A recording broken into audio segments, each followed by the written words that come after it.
નમસ્કાર, આપ જોઈ રહ્યા છો સ્પાર્ક ટુડે ન્યૂઝ। બારડોલી નગરના રાજપૂત સમાજની વાડી ખાતે ગણેશ આયોજકો સાથે વહીવટી તંત્રની બેઠક યોજાઈ હતી। બારડોલી પ્રાંત અધિકારીની અધ્યક્ષતામાં ગણેશ આયોજકોની મીટિંગ યોજાઈ। મીટિંગમાં બારડોલી નાયબ અધિક્ષક તેમજ પીઆઈ તથા વહીવટી તંત્રના અધિકારીઓ ઉપસ્થિત રહ્યા હતા। સાથે જ મોટી સંખ્યામાં ગણેશ મંડળના કાર્યકરો હાજર રહ્યા હતા। મીટિંગનો મુખ્ય એજન્ડા ગણેશજીની પ્રતિમાને આગમન અને વિસર્જનની કામગીરીની માહિતી આપવામાં આવી હતી। સાથે જ ગણેશ મંડળના આયોજકો દ્વારા માંગ કરવામાં આવી કે 5 ફૂટ સુધીની માટીની ગણેશજીની પ્રતિમાને વિસર્જન કરવા દેવી। વહીવટી તંત્ર દ્વારા પીઓપીની મોટી પ્રતિમાને તાલુકાના સરભોણ અને ભુવાસણ તળાવમાં વિસર્જન કરવામાં આવશે।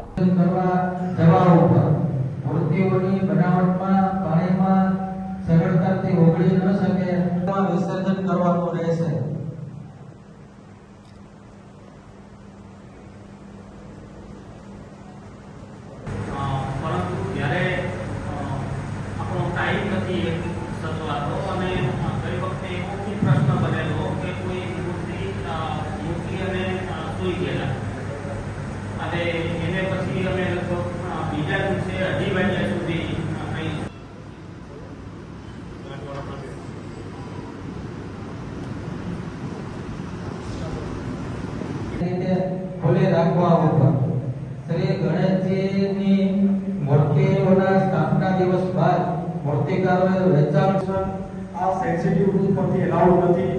એનું મેઇન કારણ એવું છે કે આપણે જ્યારે વિસર્જનનું પ્રોસેસન છે એ એક સાથે પ્રોસેસન જુદા તહેવારો બહુ ઉત્સાહથી ઉજવતા હોય અને તમારો ઉત્સાહ ટકી રહે, તમે પૂરું એન્જોય કરી શકો, લો એન્ડ ઓર્ડર જળવાઈ રહે। આજરોજ આગામી જે ગણેશ વિસર્જનનો તહેવાર છે, ગણેશ ઉત્સવનો તહેવાર છે, એ દરમિયાન મૂર્તિઓની સ્થાપના વખતે કલેક્ટર સાહેબનું જે જાહેરનામું છે એનો અમલ થાય, લોકો જાહેરનામાની જે જોગવાઈઓ છે, શરતો છે એનાથી માહિતગાર થાય, એના માટે એક આયોજક મંડળ સાથે મિટિંગનું આયોજન કરવામાં આવ્યું છે। આ ઉપરાંત મૂર્તિની સાઇઝ, વિસર્જન સ્થળ બાબતે લોકોને સમજૂત કરેલ છે અને તમામ ગણેશ મંડળ અને આયોજકોએ સહકાર આપવાની પણ ખાતરી આપેલી છે। આજે ડીવાયએસપી સાહેબ દ્વારા લો એન્ડ ઓર્ડર જળવાઈ રહી, લોકોને ખોટું ટ્રાફિકમાં અડચણ ના થાય અને જે આપણો ધાર્મિક તહેવાર છે શ્રદ્ધાપૂર્વક દરેક લોકો ઉજવી શકે, એના માટે જે મિટિંગનું આયોજન કરવામાં આવેલું હતું એમાં ઓલમોસ્ટ તાલુકાના તમામ વહીવટી તંત્ર અને મોટાભાગના આયોજક મંડળો જોઈન થયેલ છે।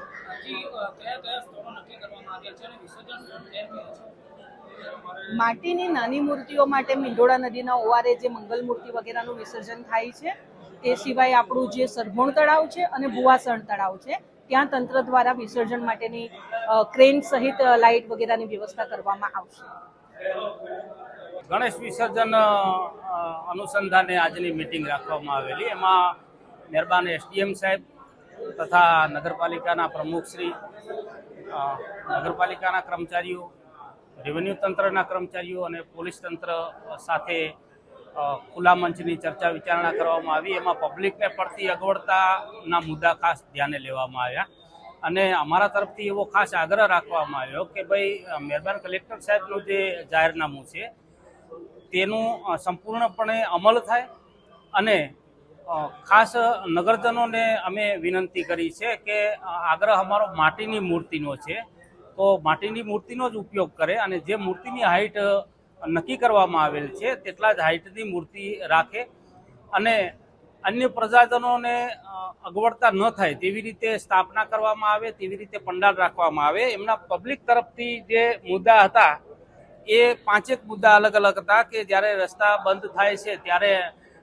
નગરપાલિકાના ચૂંટાયેલા સભ્યોને સાથે રાખવા, જેથી કરીને એમને ખ્યાલ હોય કે ભાઈ આ રસ્તો બંધ કરવાથી અહીંયા આટલી અગવડતા પડશે, આટલી, અને એ મુદ્દો એમનો આવકાર્ય છે અને એ પ્રમાણે અમે વ્યવસ્થા પણ કરશું અને જ્યારે રસ્તા બ્લોક કરવામાં આવશે ત્યારે નગરપાલિકાના ચૂંટાયેલા વોર્ડ વાઇઝના સભ્યો અમે સાથે રાખશું।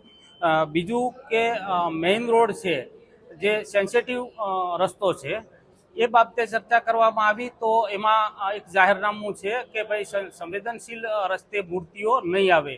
નહીં આવવા પાછળનું કારણ એ છે કે જ્યારે સ્થાપના સમયે છે એક સાથે મૂર્તિઓ આવતી નથી, અલગ અલગ આવે છે। કોઈ આજે સ્થાપના કરશે, કોઈ કાલે સ્થાપના કરશે, એટલે એ રસ્તો ચોક્કસપણે બંધ રહેશે। પણ જ્યારે વિસર્જન સમયે એ રસ્તો ખુલ્લો હોય છે અને વિસર્જન સમયે સંપૂર્ણ સહકાર આપવામાં આવશે।